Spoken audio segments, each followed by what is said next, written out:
มือเตะโป้เป็นของเด็กก็เด็กเจ้านะครับโบมีน้ำนะครับกินน้ำกล้วยนะครับ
เรียบร้อยแล้ว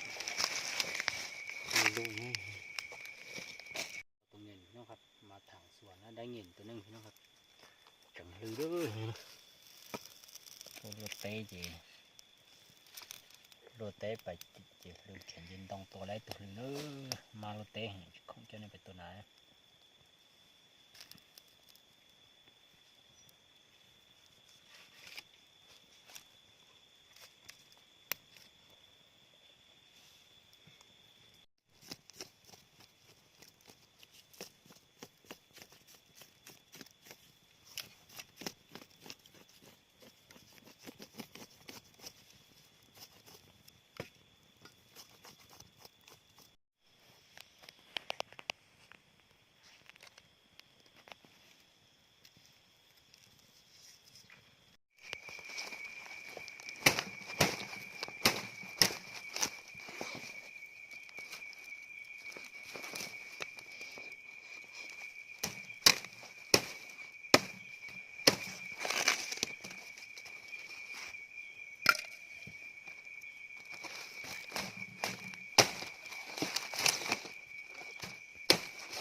เสียเนออย่างนี้นะสุกแล้วนะครับ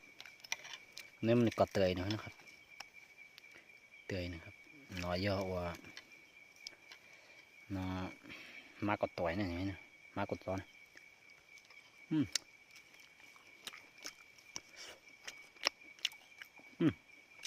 khá tía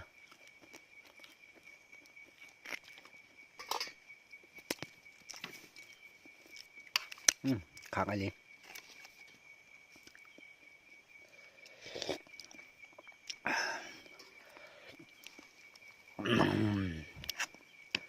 นอนอยู่สวนพี่น้อง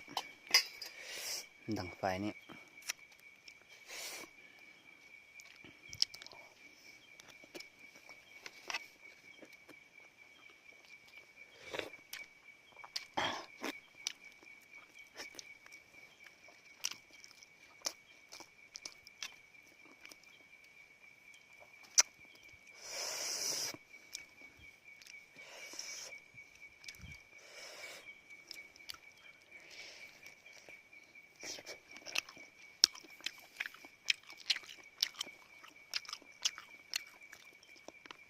กักขังอลีพี่น้อง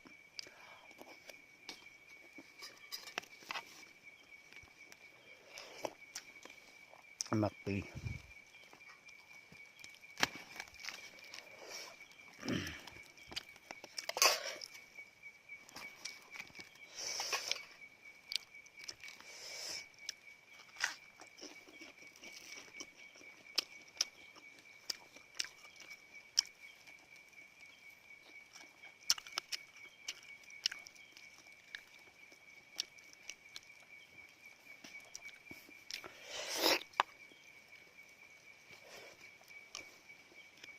น่าจะมากกว่าตอนกากครับ